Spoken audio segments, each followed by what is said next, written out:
Mes frères et sœurs, nous sommes vraiment heureux ce matin d'être ici pour parler dans le nom du Seigneur Jésus, pour adorer le Seigneur, pour faire tout ce qu'il demande en ce qui concerne la chrétienté. Nous allons parler ce matin d'un sujet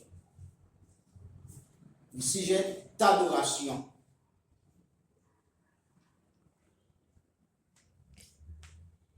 C'est qu'est l'adoration?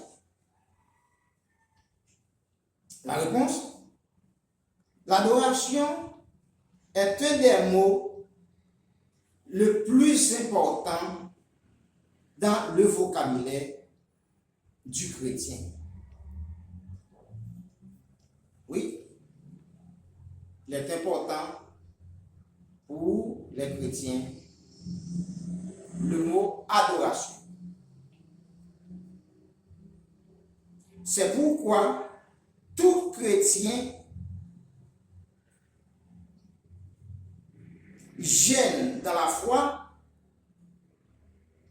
ayant un souci d'équilibre et de maturité, prendra soin de ne pas négliger cet important souci, cet important exercice spirituel que l'adoration.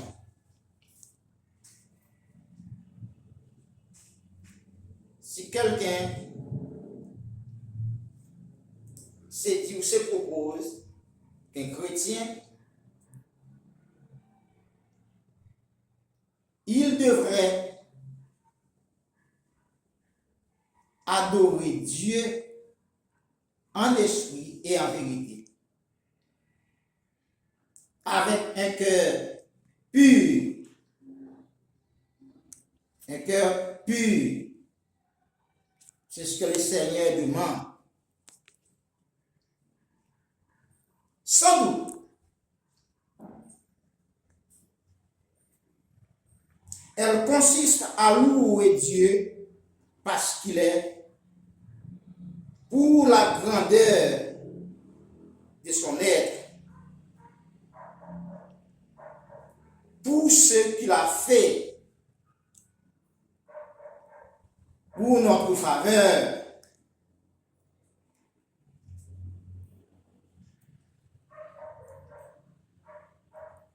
Pour la grandeur de son œuvre, pour tout ce qu'il a fait.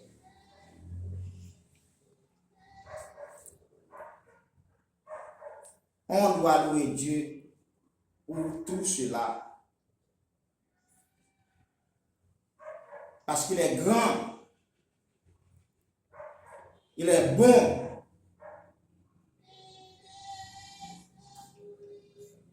Le Seigneur aime les gens qui adorent.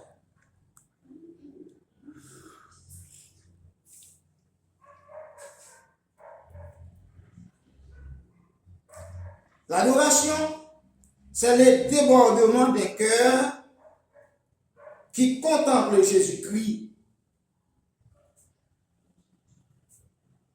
En résumé, pour tout ça, le Seigneur a fait pour nous. Nous voulons adorer de tout cœur.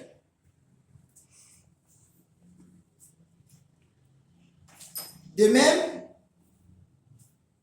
que s'agenouiller est l'attitude du corps dans la prière.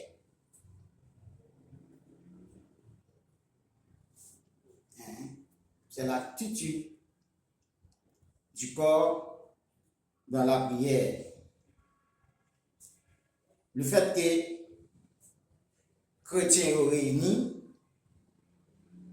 eh bien, attitude pour montrer Seigneur reconnaissant envers lui, pour montrer le Seigneur vraiment, c'est monde qui se sont des mis à part pour lui, il toujours voulu mettre à genoux devant Seigneur pour être capable d'adorer.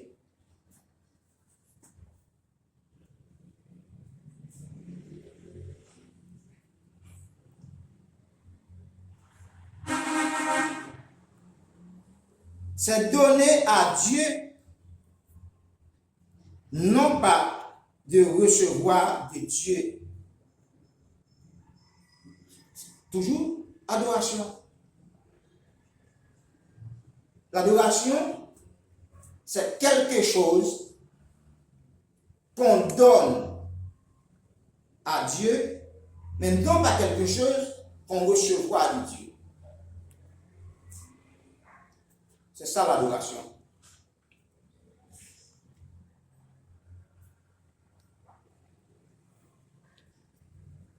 La nécessité de l'adoration. Pour adorer Dieu, il nous faut certaines nécessités.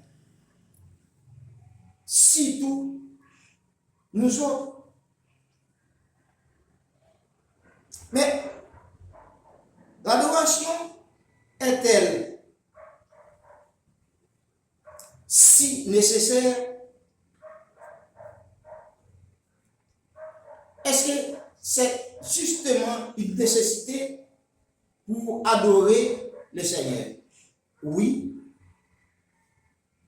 Pourquoi? Pour tout ce qu'il a fait. Pour tout ça, Seigneur a fait pour nous. Pourquoi pas adorer le Seigneur?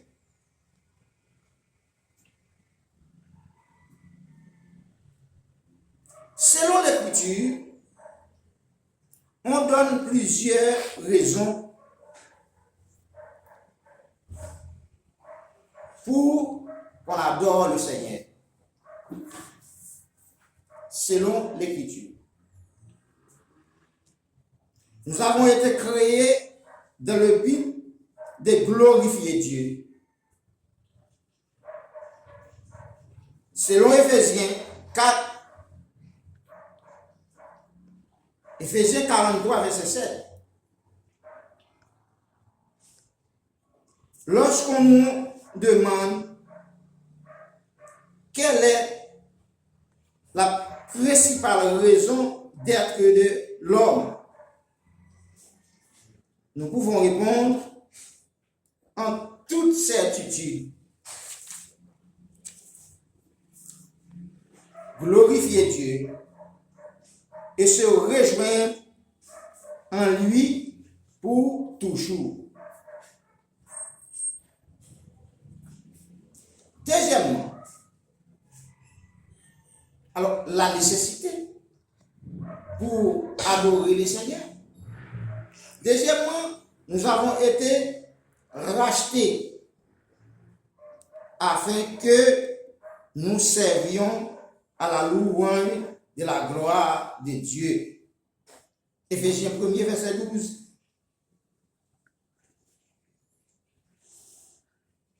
Le Christ est mort sur le calvaire afin de remplir le ciel et la terre d'adoration. C'est justement pour cela que le Seigneur a accepté un tel sacrifice. C'est juste pour que nous-mêmes, nous venions bien certaines libertés pour nous capables de parler maintenant, adorer tous les jours en esprit et en vérité.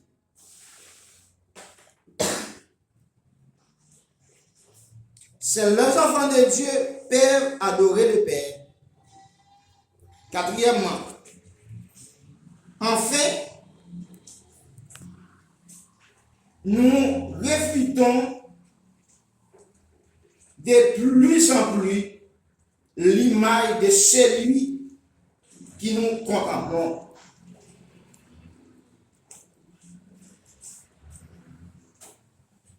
2 Corinthiens 3, verset 18. Seigneur, c'est vraiment pour accepter toutes sortes de tortures pour nous. Maintenant, nous avons regardé tout ça qui a passé à travers le monde. Mon n'a presque pas fait cas de souffrance. C'est vraiment malheureux. Malgré tout le temps qu'on prend, malgré toute patience, Seigneur, jusqu'à maintenant, les gens sont capables de comprendre ça. Pour retourner dans la direction à prendre, pour casser le tête pour nous, Seigneur, pour nous. Comme nous sommes Dieu de paix, nous sommes Dieu de compassion, nous sommes Dieu d'amour, jusqu'ici, Seigneur, vous êtes là à attendre. Mais espérant que les hommes comprennent ça, Seigneur, pour être capable de retirer le corps, retirer les pieds, envoyer chez nous, côté à marcher, pour retourner vers nous.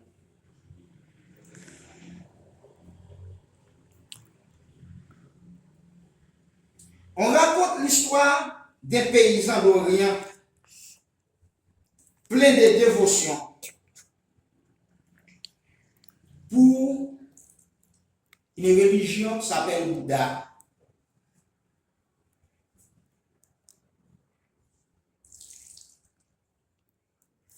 Qui passa la majorité partie, la majeure partie de son temps assis dans le temple, les jambes croisées, les mains sur les genoux, le visage empointé, de l'expression solennelle. Contempler aussi l'image de son Dieu. C'est pas le Dieu de l'univers.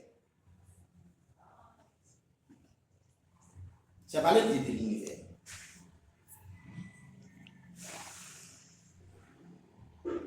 Les visiteurs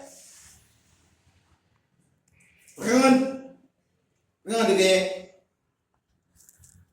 qu'il était devenu totalement semblable à la statue, qu'il était difficile de les distinguer l'un de l'autre.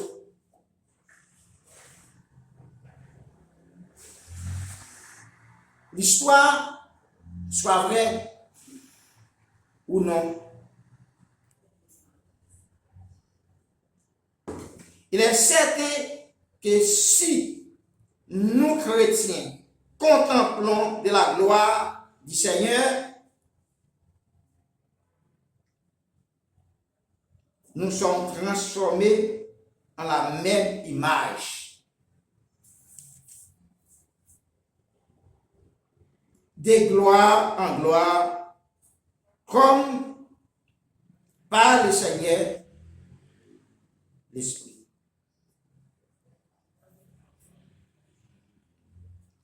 Seigneur, parole tant parler. Fait parcours à travers le monde. Seulement Seigneur apprendre pour aider nous, aider peuple à comprendre un tel sacrifice. Nous devons louer Dieu avec un cœur pur, sans tache, sans doute. car le Seigneur, dans sa bonté infinie, capable de faire tout le reste, ça qui vient pour faire. Nous t'en supplions ainsi, dans le nom de ton Fils Jésus-Christ, à lui seul la gloire au siècle des siècles. Amen.